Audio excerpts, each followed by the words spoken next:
The Vietnam War defined a generation. It changed the lives of people who fought in it, those who fought against it, and the families of both.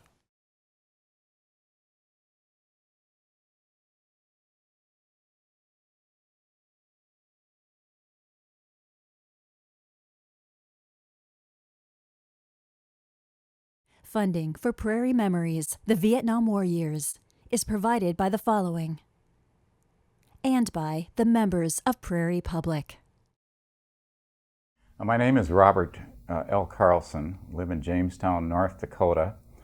In the Army, I was in Vietnam for 1 year, September 1970 through August and part of September 1971. I was trained as an image interpreter for almost a year at Fort Holabird, Maryland. And when I got to Vietnam, they were overloaded with image interpreters, but they were short on counterintelligence people. So that's what I did while I was in Quang Tri. And we would meet these local people who would give us information about what they believed would be an upcoming event. I always had an interpreter with me as well. We'd meet at a safe house, and those were usually places where the Vietnamese could mingle with Americans without suspicion. It was open to be like a hospital. And they'd give us information such as tomorrow night or 3 days from now, so-and-so, Nguyen Van so-and-so will be going to his uncle's house to collect rice for his Viet Cong unit. And so then we would alert the regional forces, or maybe sometimes the popular forces, or if it was a big enough event, the South Vietnamese Army. All of us did our job. We really did. And we had, an enemy that was trying to kill us and kill our friends, and we had Vietnamese friends too. And our South Vietnamese friends that worked for us, the interpreter, those sources, they just hated the Viet Cong and the North Vietnamese. I mean, hated them. It was the first war that we really lost. I mean, a big war, and we committed an awful lot of treasure and an awful lot of blood to it. What I would hope we learned from that war, and maybe from other wars too, is that it's easier to obtain a military victory than it is to win really the hearts and minds of the people. My name is Larry Young, and I live in Mayville, North Dakota. I was in Vietnam from October of 1969 to 1970, and I achieved the rank of E5, which is a sergeant. I was in the southern part of I Corps, and in the Central Highlands, in a mountainous jungle area. And I mean, our main goal, and I was 19 years old, and I kind of followed the guy ahead of me, but we just are just patrolling and looking for the enemy is what we did. Usually in a platoon, about 20 people at a time. And you had a platoon leader, 2 sergeants, and there was different designations. Like you had a point man, you had 2 machine guns, you had a couple grenade launchers and rifles, and then you carried, it was 2 radios. It's kind of a caste system. You started carrying a machine gun, and then you probably got the walk point, and then I was chosen pretty early to carry the radio for my platoon leader. You would like call in locations. If we needed it, you called in artillery, you called in for medevacs, you called in for supply. It was your communication back to headquarters. It was a big operation. There was a couple battalions working together, and that was about 8 people. And there was this big clearing in this meadow, and the area we were in had been farmed, but they'd moved the people out during the war, so there was still like shelter belts, and they knew we were going to be there, and I don't know the size. It was a couple of howitzer rounds that they ignited, but it was utterly chaos. I mean, I remember a huge, large explosion and looking up, and it was guys screaming and hollering. They were, with arms lost and people killed and wounded.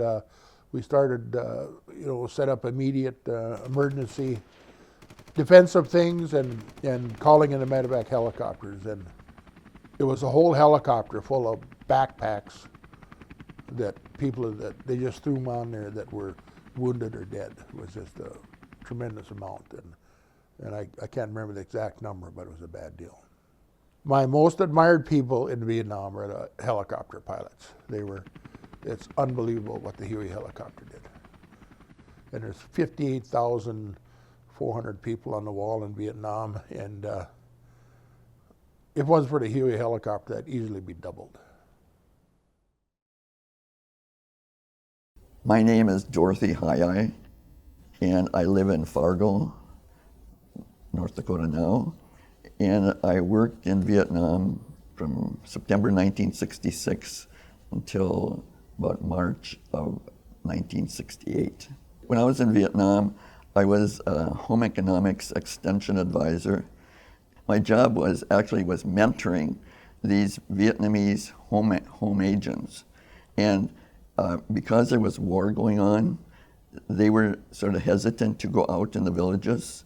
And so if I went, then they would go. I think my main job was just sort of mentoring and showing the Vietnamese that their government was interested in them. It was an experience and a challenging experience, and there were lots of things that happened there that, like in Phan Thiet, once I was going out with, to go out to a mountain yard village, mountains, and so we would have to fly on a military helicopter.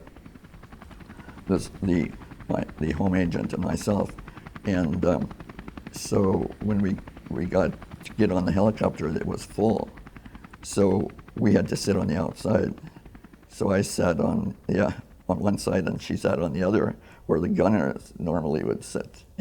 So then we flew in that. So then, luckily, nobody shot at us.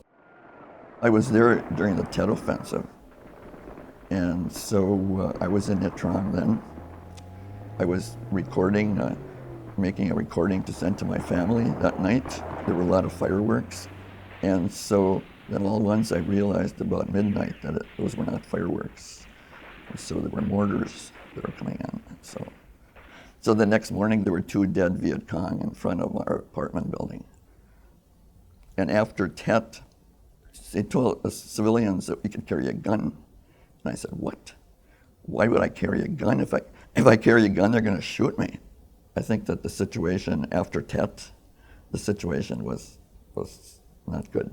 It's probably about the time to leave, because they wanted, particularly civilians out of there. My name is Darrell Dorgan. I live in Bismarck, North Dakota. I'm a journalist, and I'm a Vietnam veteran. I sat in front of the White House, I think it was January 21st, 1968, with some other people, young people from Quentin Burdick's office, and watched the inaugural parade. And later that afternoon, we became involved in the demonstration against the Vietnam War. Little did I know that 5.5 months later, I'd be there. I got drafted, and in July of 1969, I ended up in Vietnam with the head battery of the 24th Corps Artillery.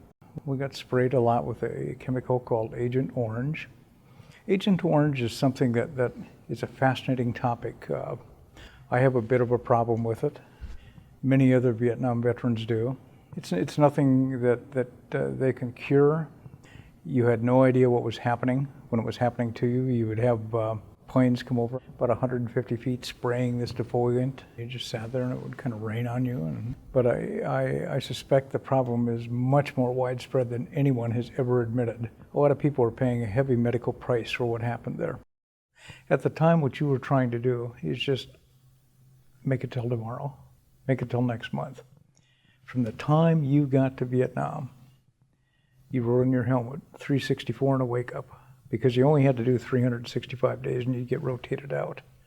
So you'd write 364 and a wake up. You weren't worried about anything except getting to 363, 362, 361. And, if the government was spraying with this stuff, it must be safe. The uncle, it just kind of shows you the futility of what happened. There were 58,000 young men and women who died there, and for what is the big question. These are people who would have raised families. These are people who would have gone to college, would have contributed to society, and instead got caught up in a maelstrom that no one can really explain today. Why? My name is David Carl Scherzer. I live at present in Moorhead, Minnesota. I was in Vietnam from November 4th, 1968 until November 1st, 1969. I was in the Army, was in the infantry. The Army infantry is known as the Queen of Battle, and that is because you tend to get to be the most intimate with the enemy. They're shooting directly at you to try to kill you. You're shooting directly at them to try to kill them. I have a Purple Heart.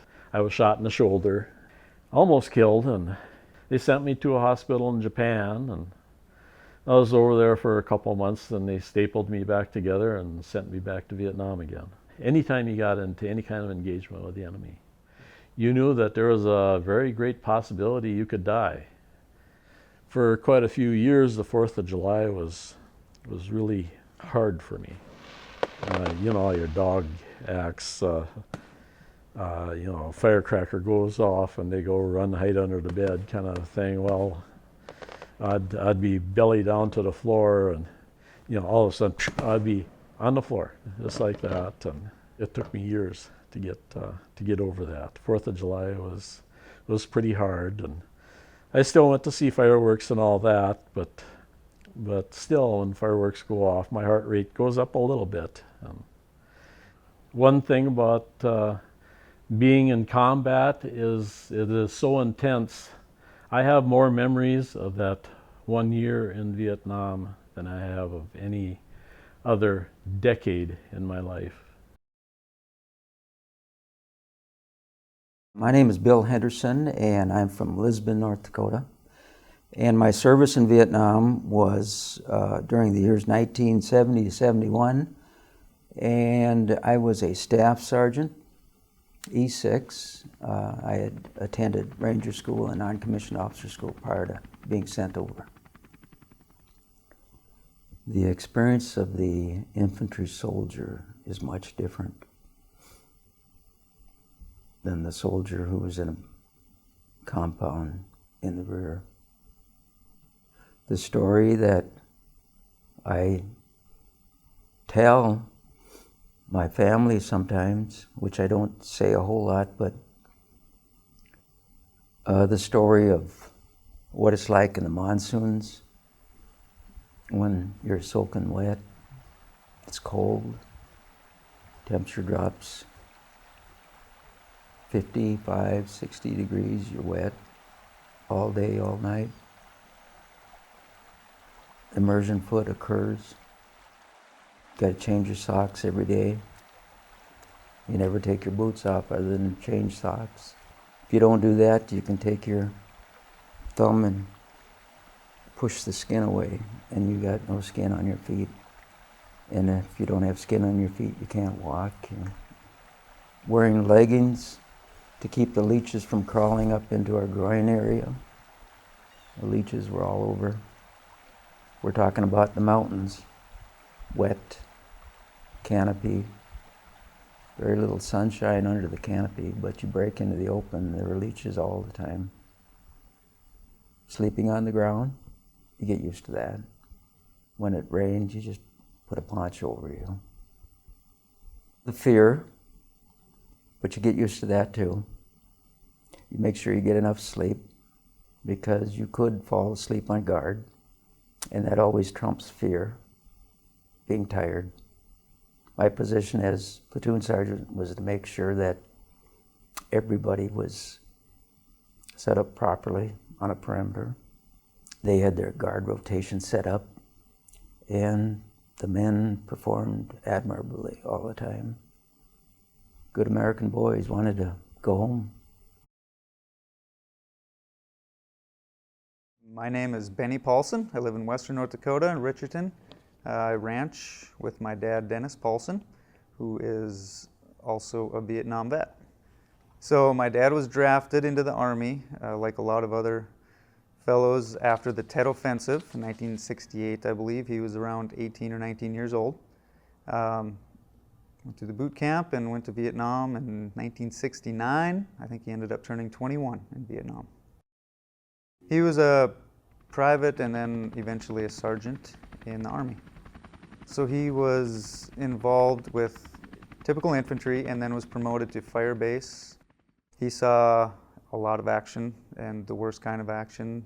He doesn't talk about it a lot, hardly at all. I was fortunate enough to get all the letters and correspondence that he had with his parents, which would be my grandparents. And through them letters, I learned a lot about his time in the war. Here's one letter. Can't wait to get out of this place. I heard that I got an R&R in country to Da Nang, August 22nd. But I never count on anything anymore. I was supposed to go to recon school today, but they sent 2 new guys that haven't ever been out in the field yet. Can't even trust the Army, he says. There's so much, and that's the things that had to be so frustrating with these guys. They can't trust the Army, they can't trust their government, and they're in the middle of hell. and through these letters, he talks about that a lot, how this war is crap. If you read them chronologically, it's basically the story of the Vietnam War through the eyes of my father. And then through these letters and through, I think one of the things he did open up about was when he was on one of his R&R journeys, when he came back to Vietnam, his whole platoon had been wiped out. And so then when you think about that, he had to deal with the fact that had he not got on R&R, he would have been dead. My name is Max Zerker. I live in Minot, North Dakota. I got to Vietnam in 1966. I was Army Corporal. We were at Ben Phuc, that's 60 miles south of Saigon, and I was in the infantry. We had our base camp there, Ben Phuc. We were near the village at the time, and we were in the Delta, which is all rice paddies in the Mekong Delta, and our area of operation was in that area. It was a search and destroy area, and it was a lot of Vietnam was you couldn't shoot till you were shot at, and this was a free fire zone, so we could shoot at anybody in this area. And we got behind, our platoon got behind the rest of the company, and they were way up on a tree line, and I could see them moving through the tree line, and I see this Viet Cong come running down a dike, and I had my gun on him all the time, looking to see if he had a gun, and he didn't. And then he turned to go north, and I could have shot him in the back. Well, I consider myself a Christian, so I couldn't do that. And then that happened once after that again with a different commander. I caught hell both times, but I feel I done the right thing, even though I'm having dreams about it now, that did I do the right thing, but I feel I did. I'm in a PTSD group, been in group since 1979. That's when it started in Minot. I'm still in it today. In fact, yesterday was our meeting. I spoke about reoccurring dreams. And these dreams, a lot of times, I don't have to be asleep. I can just close my eyes during the day and I start dreaming and wondering, did I do the right thing? A lot of people that have taken their lives is because they can't relate to what they did or what happened to them in the war zone. And that as a Christian makes me feel bad that these individuals had to go through all this.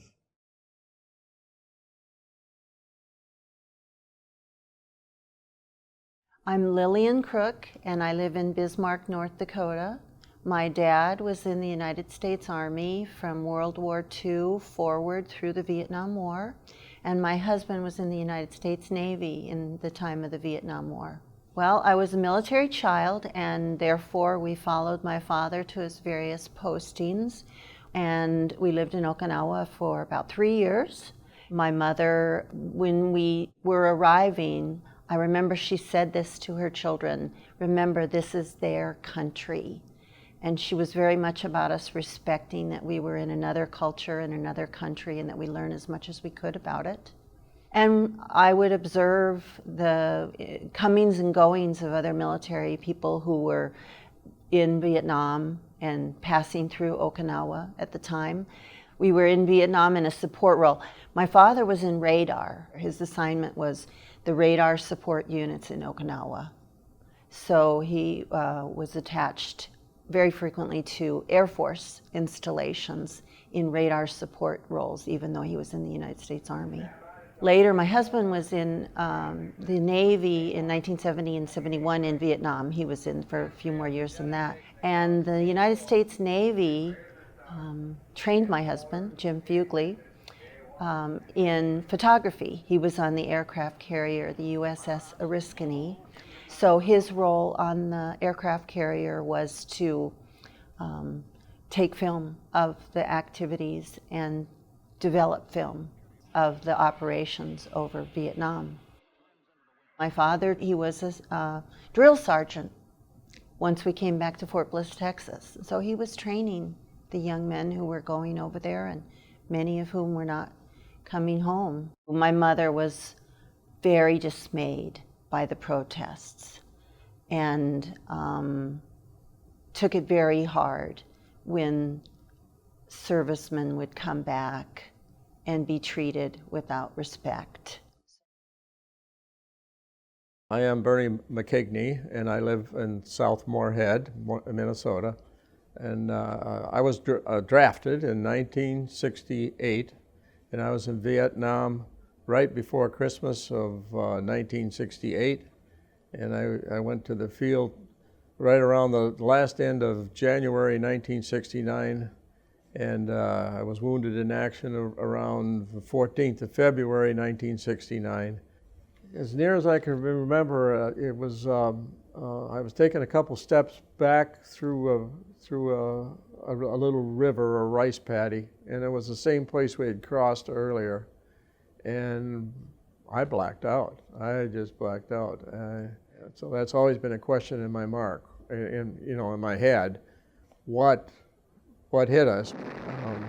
I had a machine gun at that time, and I don't know if I landed on it or what, but I had volunteered to carry the machine gun because a lot of the guys in my squad were too weak from malaria and being in the field, and I was still pretty healthy, so I kind of volunteered. I'll carry the big gun if you have to, but then the big gun was always a target for anybody. You know, they weren't going to try and blow up the guy that had the biggest gun, see. I woke up with the blades of the helicopter, and then you're laying on a cot on a helicopter with a blanket, and I kicked off the blanket off my feet, and I said, oh my God, I still got 2 feet. And then I go like this with my hands, and I said, my God, I can still play the saxophone and the piano. And a little red-headed E7 sergeant that was in charge of the wounded back there, he says, lay down and enjoy the ride. He says, you got all your faculties, you got everything between your legs, don't fall off my damn helicopter. So he says, you've been wounded in action, lay down and enjoy the ride. My name is Larry Schoenwald.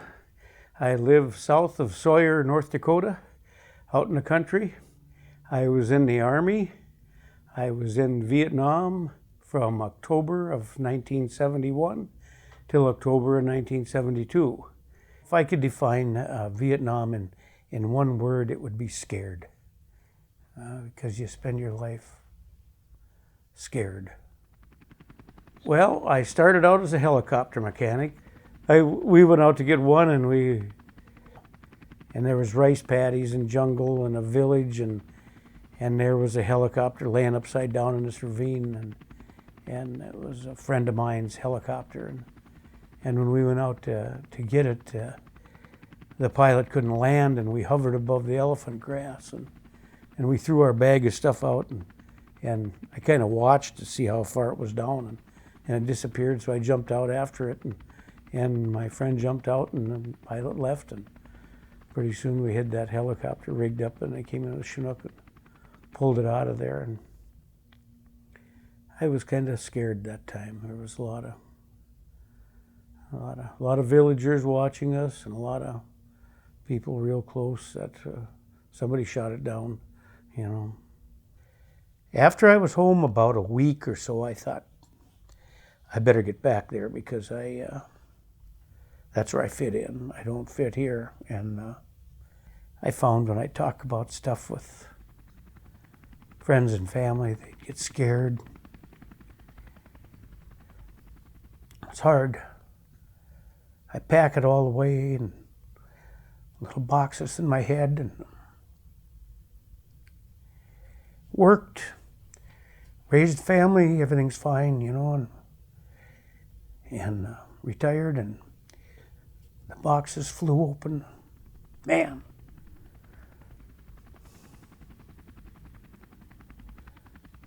I go to the vet center. I think I'm really still trying to get home.